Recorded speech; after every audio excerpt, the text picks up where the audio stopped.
बिस्मिल्लाहिर्रहमानिर्रहीम। अस्सलाम वालेकुम नाज़रीन, आप यूट्यूब चैनल देख रहे हैं। मैं इमरान ख़ान हूँ।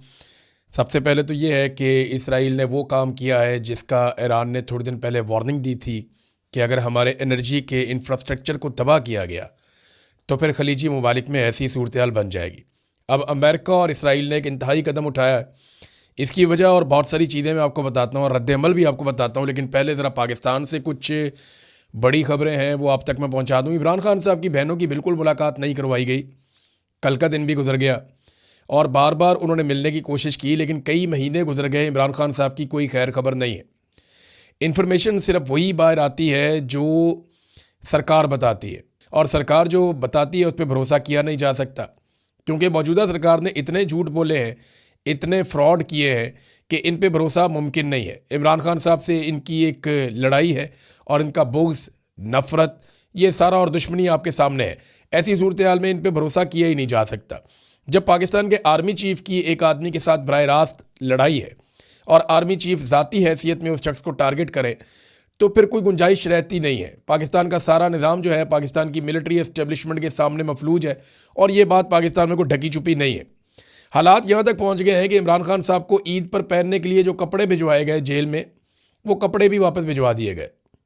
यानी इमरान खान साहब के कपड़े भेजे गए कि ये ईद के दिनों में इमरान खान साहब पहन लेंगे, लेकिन वो कपड़े वापस भिजवा दिए गए।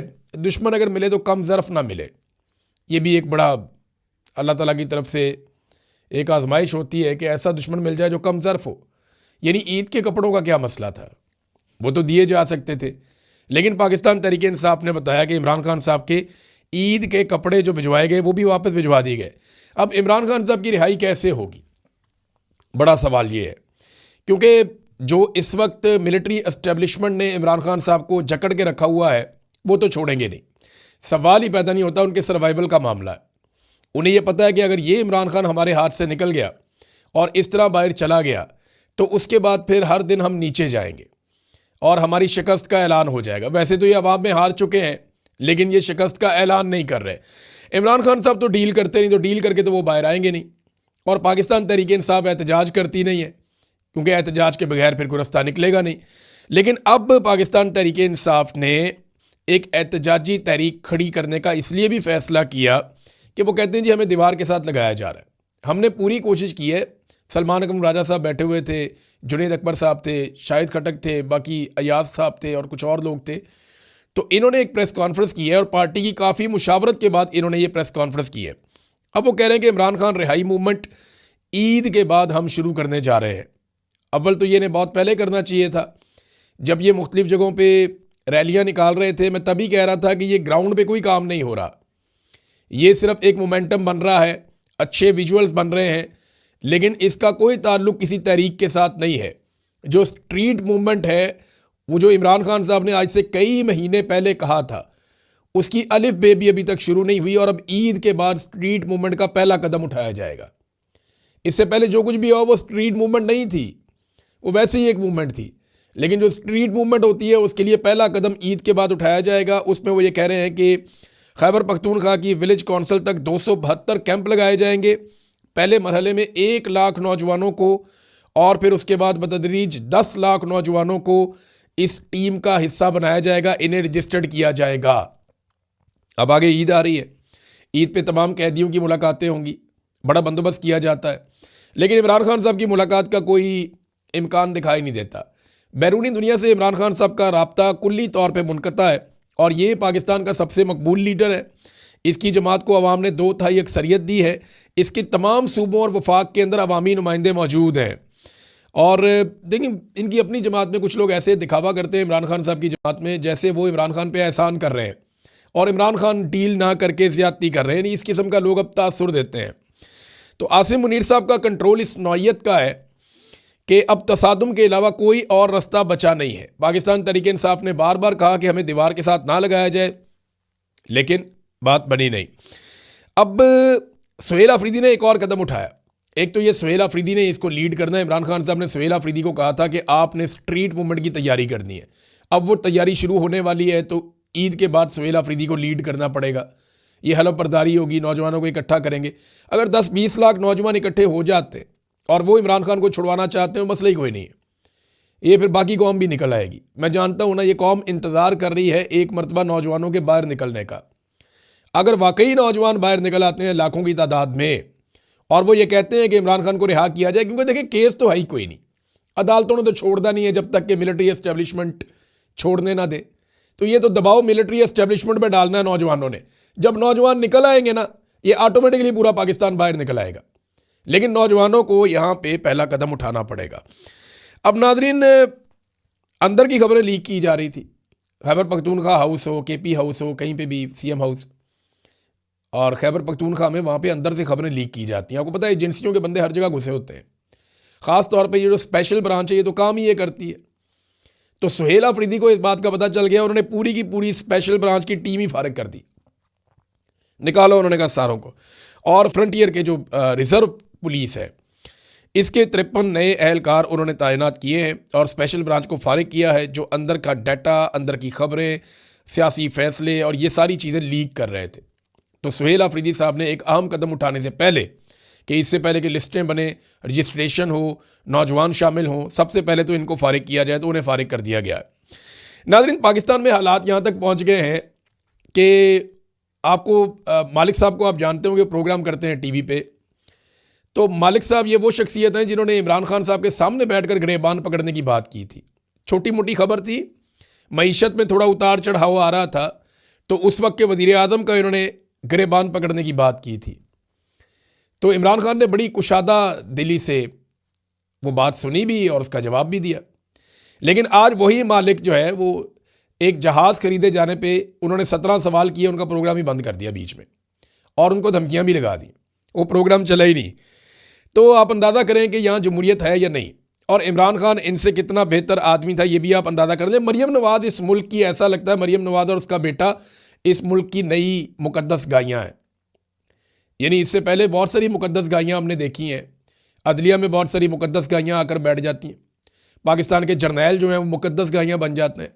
अब मरियम नवाज़ और उसका बेटा भी मुकद्दस गाय है पाकिस्तान में, ये एक नई मुकद्दस गाय है, इनका भी जो है वो एहतराम किया जाए, इनके तकद्दुस का ख्याल रखा जाए, इनसे सवाल ना किया जाए।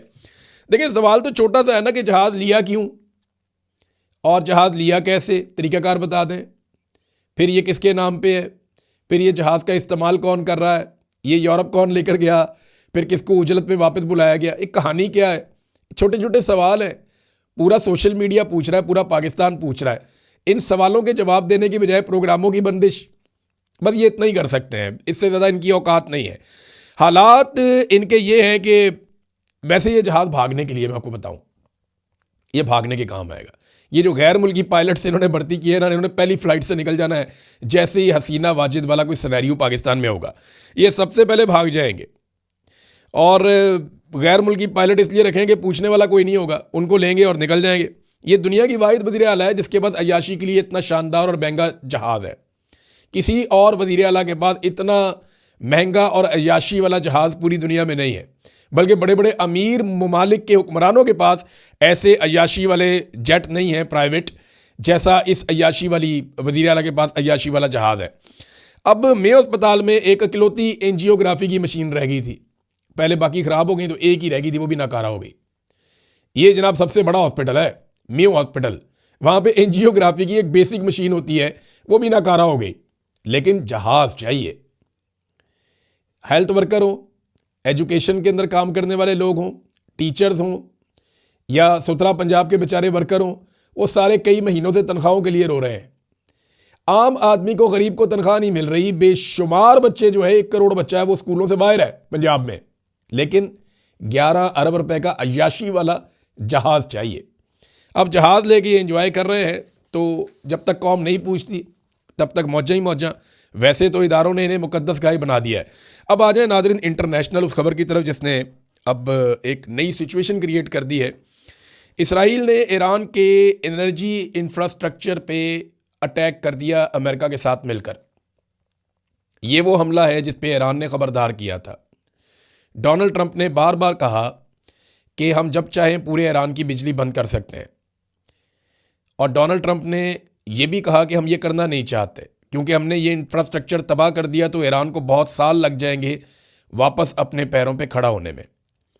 डोनाल्ड ट्रंप जो है वो काफ़ी दबाव में है। पूरी दुनिया से उन्हें सपोर्ट नहीं मिल रही। माजी में जितने अमेरिका के इत्तेहादी थे वो हाथ खड़े कर गए हैं कि जनाब हम इस लड़ाई में नहीं आते। पहले वो खामोश रहे, फिर इक्का दुक्का बोलना शुरू हुए, फिर उन सब ने इकट्ठे होकर अनाउंसमेंट कर दी, ख़ासतौर पे जर्मनी ने, फ्रांस ने, बरतानिया ने, जापान ने और ऑस्ट्रेलिया ने, हत्ता कि जनूबी कोरिया भी साथ खड़ा नहीं हुआ, चाइना ने भी कह दिया, रशिया ने भी कह दिया, दुनिया की सारी बड़ी ताकतें अमेरिका को अकेला छोड़ गई, इवन कनाडा भी। कोई अमेरिका के साथ खड़ा नहीं हुआ, एक आलमी तन्हाई का शिकार हुआ अमेरिका। अरबों की नज़र में अमेरिका की इज्जत वैसे ही जा रही है। तो डोनाल्ड ट्रंप की फ्रस्ट्रेशन और गुस्सा बढ़ रहा है। हालात यहाँ तक पहुँच गए हैं कि वाइट हाउस में कशीदगी पैदा हो गई, क्योंकि जो वाइस प्रेसिडेंट है अमेरिका के, जेडी वेंस, वो इस लड़ाई से राज़ी नहीं है। वो अपने आप को, ये जो इसराइल की लड़ाई है, इससे अपने आप को दूर रखना चाहते हैं। और ये अब दिखाई दे रहा है, उनके एक दो इंटरव्यूज़ में ये बात सामने आई। फिर कुछ लोगों ने जो उनसे रब्ता किया तो वो गुरेज कर रहे हैं। जेडी वेंस अपने आप को दूर रखना चाह रहे हैं। एक डायरेक्टर का इस्तीफा भी आ गया है, कुछ और इस्तीफे भी सुनने में आ रहा है कि अमेरिका में आ सकते हैं। तो अमेरिका की आलमी हमायत में भी कमी हुई है, यानी 79%, लगभग 80% के करीब अमेरिका की जो आलमी सतह पर एक मकबूलियत थी उसमें कमी हुई है।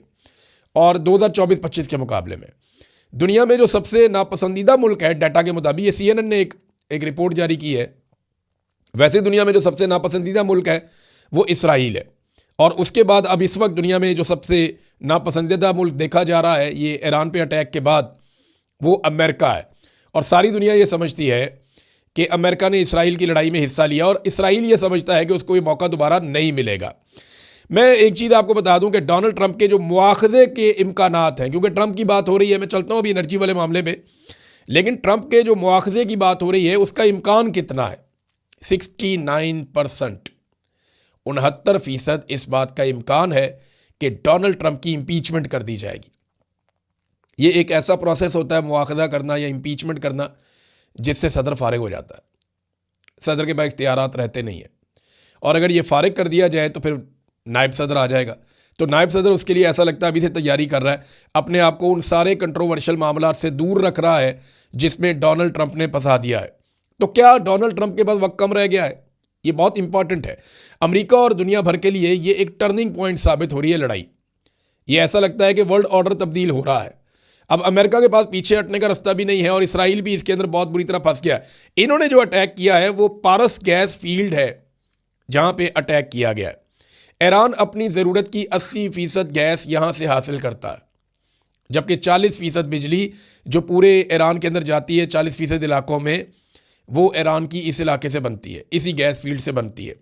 और यहाँ पे अटैक किया गया है इसराइल और अमेरिका की जानिब से। ईरान ने पहले ही कहा था कि अगर उसके तवानाई के इंफ्रास्ट्रक्चर पे अटैक किया गया, और अमेरिका ने कहा था कि 1 घंटा लगेगा ये काम करने में, तो ईरान ने कहा था कि फिर आधा घंटा लगेगा पूरे खलीज की बिजली बंद करने में। अब क्या तवानाई का बहरान पूरे खलीज में पैदा हो जाएगा? क्योंकि यहाँ मेरे पास एक और भी खबर है। ईरान ने अरब ममालिक की तरफ जाने वाली ज़ेरे ज़मीन जो केबल है, इंटरनेट केबल, उसे काटने का भी इंदिया दिया है, और इसका फैसला ईरान आज रात को करेगा। ये खबर आ चुकी है, ईरान आज रात को ये फैसला करेगा कि क्या वो इंटरनेट केबल काटने जा रहा है या नहीं।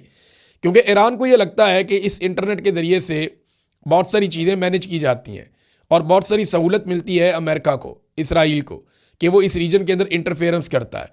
अगर ये इंटरनेट केबल काट देंगे तो काफ़ी सारी इंफॉर्मेशन मिलना उनको बंद हो जाएगी, उनको बहुत सारी सहूलत मिलना बंद हो जाएगी। अब इसका नुकसान पाकिस्तान और भारत जैसे ममालिक को भी होगा, गो के ईरान को भी हो सकता है। लेकिन ईरान ने अरब ममालिक की इंटरनेट केबल काटने का जो एक इंदिया दिया है, ये भी एक बड़ी इंपॉर्टेंट चीज़ है। मगर उन्होंने कहा था कि खलीजी ममालिक के ऊपर वो अटैक करेंगे। अब वो करते नहीं करते ये आपको भी पता चल जाएगा, क्योंकि एनर्जी का इंफ्रास्ट्रक्चर ईरान का अब छेड़ दिया गया है, जिस पे मना किया था डोनाल्ड ट्रंप ने और इसराइल ने। ये क्यों किया? देखिए, एक बात आप याद रखें कि इसराइल को ये बात समझ आ गई है कि ये वो आखिरी मौका है जिसको हाथ से नहीं जाने देना। इसराइल हर हाल में ईरान की मुकम्मल तबाही चाहता है। उसे ये पता है कि ये मौका हाथ से निकल गया तो दोबारा कभी अमेरिका हाथ नहीं आएगा, क्योंकि अमेरिका में जितनी बेइज्जती मौजूदा हुकूमत की हो गई है, दोबारा कोई हुकूमत इसराइल के कहने के ऊपर इस लड़ाई में नहीं उतरेगी। और जिस तरह दुनिया ने अमेरिका को अकेला कर दिया है, अब ईरान के ऊपर दोबारा अटैक करना अमेरिका को साथ लेकर इसराइल के लिए ख्वाब रह जाएगा। लिहाजा इसराइल ये चाहता है कि ये एक आखिरी मौका है ईरान को तबाह करने का। वो इस मौके को किसी सूरत ज़ाया नहीं करना चाहता, ये उसके सर्वाइवल का मामला है। अगर इसराइल ने एक्सपेंशन करनी है, जो तौसीह करनी है, उनका एक प्लान है कि ग्रेटर इसराइल का, अगर वो सारे काम करने हैं तो ईरान को ख़त्म करना पड़ेगा उन्हें। और अगर वो ये इस मरतबा नहीं कर पाए तो आइंदा नहीं कर पाएंगे। देखें, ईरान अगर एक एटमी कुव्वत बन जाता है फिर तो मामला ही ख़त्म हो जाएगा, फिर तो ये कभी भी नहीं कर पाएंगे। और अगर अमेरिका इस मरतबा इस लड़ाई से निकल जाता है तो दोबारा इसराइल अमेरिका को इस लड़ाई में नहीं ला पाएगा। नेतन्याहू ने बड़ी कोशिश की है अमेरिका को इस लड़ाई में लाने के लिए, 8 दौरे किए उसने अमेरिका के, किसी हुक्मरान ने इतने दौरे नहीं किए। और जितना उसने डोनाल्ड ट्रंप के साथ टाइम गुजारा, जितना उसने इनके वुज़रा के साथ, लोगों के साथ, टीमों के साथ, और जितनी एंगेजमेंट, जितनी लॉबिंग उन्होंने की है, वो दोबारा कर नहीं पाएंगे। अगर वो इस लड़ाई से इस मरतबा निकल गए तो अमेरिका को और ख़ुद को दोबारा इस लड़ाई में लाने के काबिल नहीं होंगे। इस वजह से वो ये चाहते हैं कि जो होना है वो कर लिया जाए, और इसराइल बड़े से बड़ा नुकसान बर्दाश्त करने के लिए भी तैयार है। अली लारिजानी की शहादत के ऊपर बड़ा सख्त रद्द-ए-अमल दिया ईरान ने, बहुत बमबारी की है, और आज रात को खौफनाक बमबारी की जाने की इतलात हैं कि एक बड़ी लहर जो है वो मिसाइलों की जाएगी इसराइल की जानिब। अब इसराइल की जो है वो मिसाइलों को रोकने की कैपेसिटी भी बहुत कमज़ोर हो गई है, वो नहीं रोक पा रहे जैसे वो पहले रोक लेते थे। तो अब उनके शहरों के अंदर धमाके हो रहे हैं, बहुत ज़्यादा तबाही हो रही है। जो इसराइली शहरी हैं वो ज़हनी दबाव का शिकार है, तनाव का शिकार है, वो बेचारे ज़हनी मरीज़ बनते जा रहे हैं बंकर्स के अंदर रह रह के। कई बंकर्स भी तबाह हो गए हैं। और अब इस मरतबा जो ईरान मार रहा है बम, वो पहले से ज़्यादा खौफनाक है और पहले से ज़्यादा ख़तरनाक है। तो रद्द-ए-अमल बड़ा शदीद था गुज़िश्ता रात ईरान की जानिब से, और ईरान ने बदला लेने का ऐलान भी किया है। इसराइली शहरों पे बम बरस रहे हैं, लेकिन जो अभी भी मेरे दिमाग में बड़ा सवाल है वो ये है कि ईरान अपने एनर्जी इंफ्रास्ट्रक्चर की तबाही किस नौयत की हुई है, पहले तो ये देखना पड़ेगा। और फिर ईरान उसके ऊपर रद्द-ए-अमल किस नौयत का देता है। ईरान के पास अपने ऑप्शन हैं। और दूसरी एक चीज़ और, अली लारिजानी के कत्ल के ऊपर जब इराक़ची से पूछा गया, वज़ीर ख़ारजा से, कि आपकी राय क्या है, तो उन्होंने कहा जी इनको समझ नहीं आ रही, हमारे लिए एक आदमी का मरना मसला ही नहीं है। उनका सुप्रीम लीडर मारा गया, उनको कोई फ़र्क नहीं पड़ा, वो उसी तरह लड़ाई लड़ रहे हैं। आयतुल्लाह अली ख़ामनई की शहादत हुई, उन्हें फ़र्क ही नहीं पड़ा, उन्होंने कहा ठीक है अगला आ जाएगा। यहाँ पे एक स्ट्रेटजी इन्होंने बनाई हुई है, पहले 3 से 4 बताया जा रहा था, और अब ये बताया जा रहा है कि 7 बंदे नॉमिनेट किए हुए हैं कि अगर ये बंदा मारा गया तो इसके बाद ये आएगा, उसके बाद ये आएगा, उसके बाद ये आएगा। 7 बंदे इन्होंने नॉमिनेट किए हुए हैं। उन्हें इस बात से फ़र्क ही नहीं पड़ता कि उनका कौन सा बंदा मारा गया। असल मामला जो ईरान का सबसे बड़ा चैलेंज है पहले दिन से लेकर अब तक, जो मैं बार बार कह रहा हूँ, वो उनकी चेन ऑफ कमांड है। अगर वो अपनी चेन ऑफ कमांड बरकरार रखने में कामयाब रहे, और उन्होंने चंद महीने निकाल लिए, अगर ये लड़ाई चंद महीने तक चली तो, अगर उन्होंने इतना टाइम निकाल लिया तो फिर उसके बाद ईरान के लिए कोई ख़तरा बाकी नहीं रहेगा। ईरान ये लड़ाई जीतने का ऐलान भी कर सकता है। अमेरिका ने तो 9-10 दफ़ा ऐलान कर दिया, ईरान ने एक मरतबा भी इस किस्म का ऐलान नहीं किया। बहरहाल रशिया बहुत मदद कर रहा है ईरान की, और आज़रबाईजान के रास्ते बहुत सारी इमदाद ईरान को पहुंच रही है, बहुत सारे कंटेनर्स ईरान में दाखिल हो रहे हैं, क्योंकि आज़रबाईजान की सरहद जो है ना वो ईरान के साथ मिलती है, और तुर्की की सरहद भी ईरान के साथ मिलती है।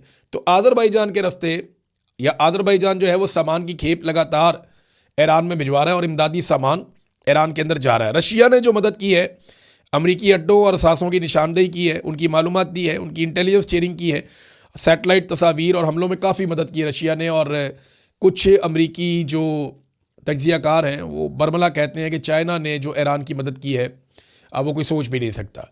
एक चीज़ और मैं आपको बताऊं कि ईरान अब भी पैसे कमा रहा है। कैसे? ईरान ने पूरी दुनिया की तेल की रसद तो बंद की हुई है, लेकिन ईरानी तेल जा रहा है। ईरानी तेल लगातार जो है वो आगे बढ़ रहा है पानियों के अंदर, वो चाइना को भी तेल दे रहा है। जहाँ जहाँ पे और भी ईरान तेल दे सकता है वो अपना तेल फराहम कर रहा है।